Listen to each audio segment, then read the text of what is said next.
Bonjour et bienvenue sur Anatomie avec Abdoulaye. Aujourd'hui, nous allons étudier le médiastin antérieur. Le médiastin antérieur est une zone très réduite située entre le péricarde fibreux et le plastron sternocostal. Pour accéder au médiastin antérieur, il faudra enlever la partie antérieure de la cage thoracique et la partie inférieure du diaphragme. Voici la partie inférieure du diaphragme réséquée. La paroi antérieure de la cage thoracique a été réséquée en passant par les côtes. Ainsi, nous pouvons voir les éléments du médiastin antérieur en reclinant les deux poumons, le poumon gauche et le poumon droit.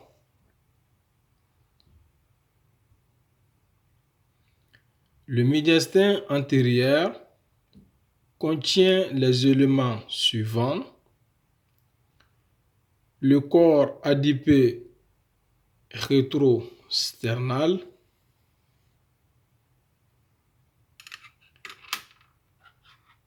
l'artère thoracique interne,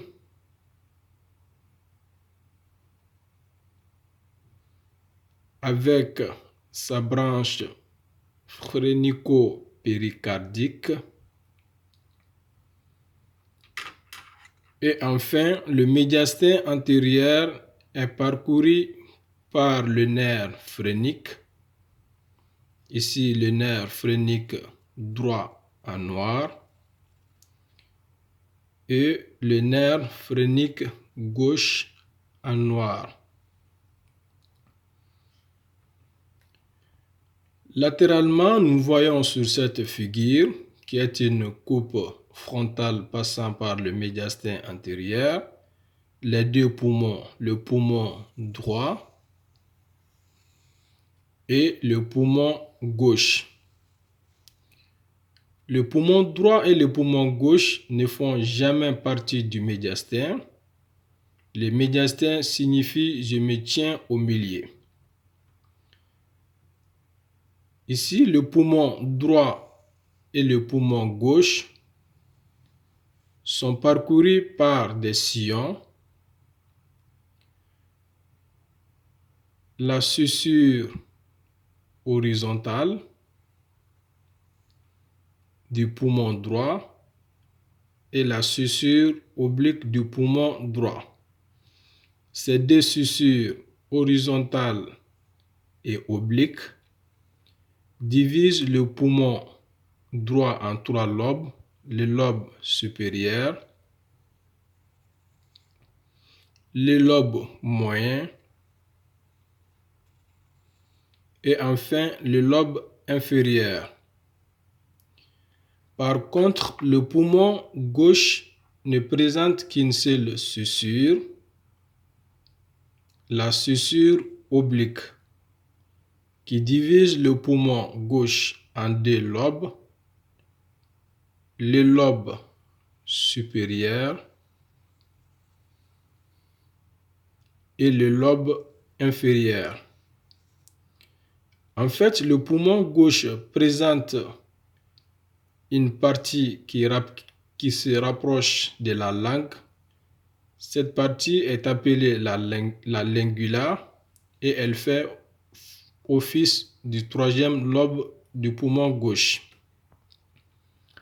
Voyons maintenant les éléments qui parcourent le médiastin antérieur. Nous avons dit tantôt que le premier élément que nous pouvons apercevoir est le corps adipeux rétrosternal. Ici est présentée sur cette figure la glande thymique. Ceci pour nous permettre d'étudier sa morphologie. Le thymus est un organe cervico-thoracique, c'est-à-dire qu'une partie est située au niveau de la base du cou et la majeure partie se trouve dans le thorax. Le thymus est constitué de deux lobes, lobe droit et lobe gauche.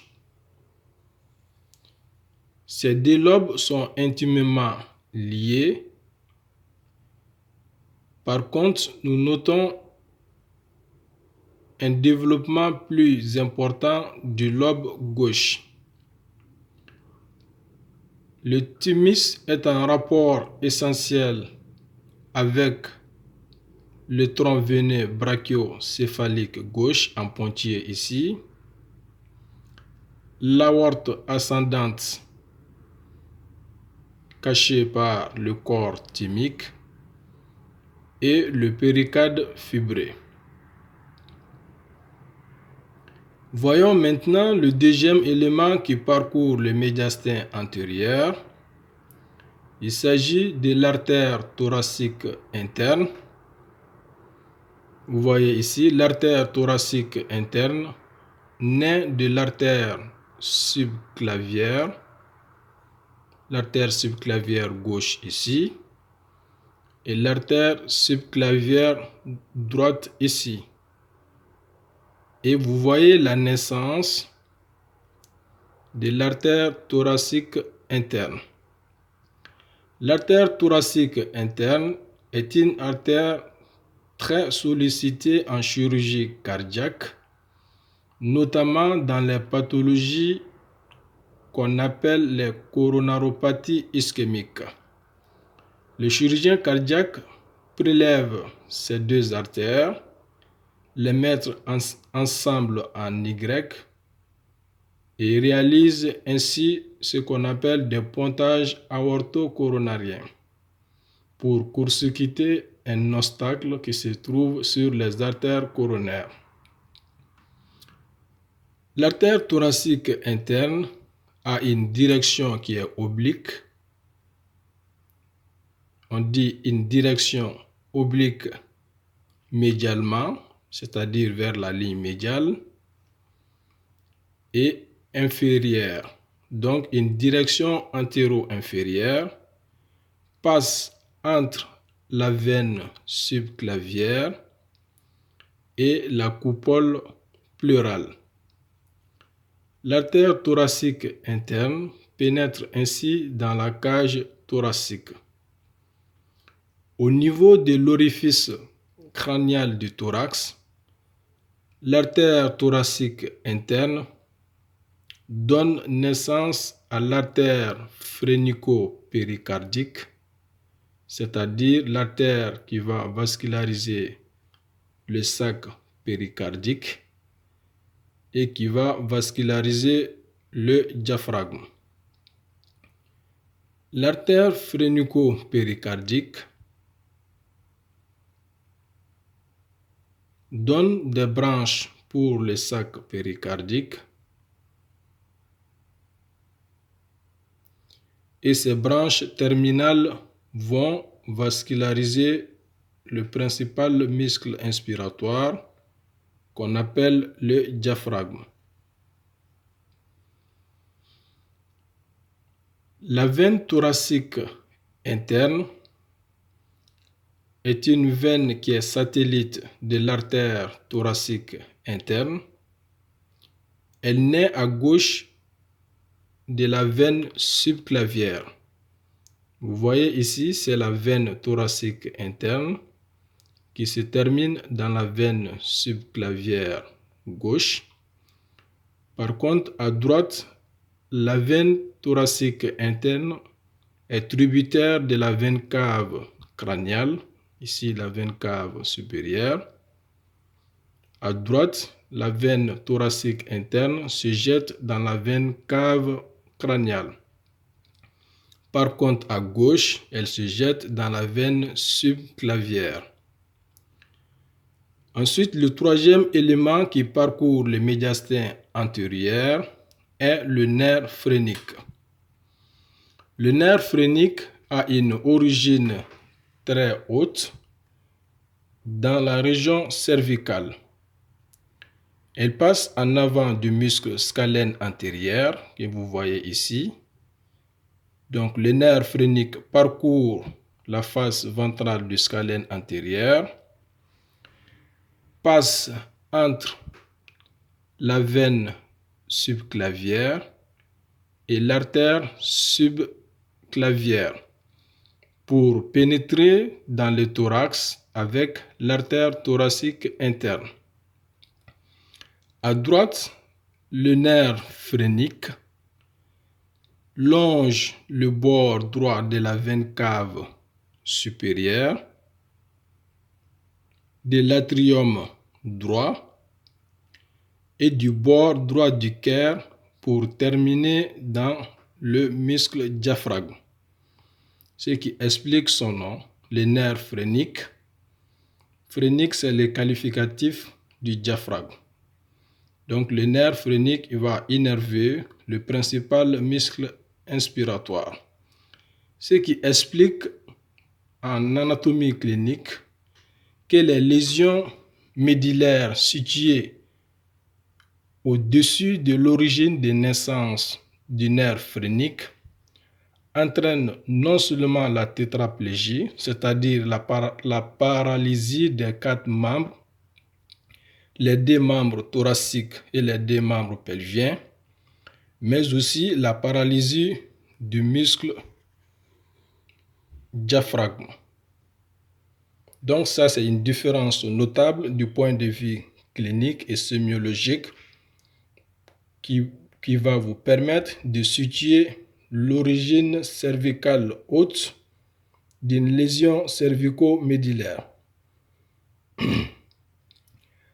À gauche, le nerf phrénique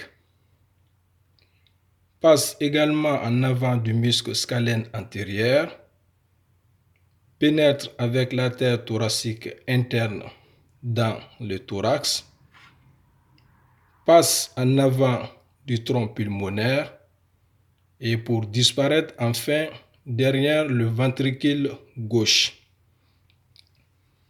En résumé, le médiastin antérieur contient le corps adipeux rétrosternal, les artères thoraciques internes gauche et droite avec leurs branches phrénico-diaphragmatiques. Et enfin, le médiastin antérieur contient le nerf phrénique droit ici, qui a un long trajet, longe le bord droit de la veine cave supérieure, de l'atrium droit et le bord droit du cœur pour innerver enfin le diaphragme. Par contre, le nerf phrénique gauche passe en avant du tronc pulmonaire pour disparaître derrière le ventricule gauche. C'est tout pour cette vidéo. On se donne rendez-vous pour une prochaine. À bientôt.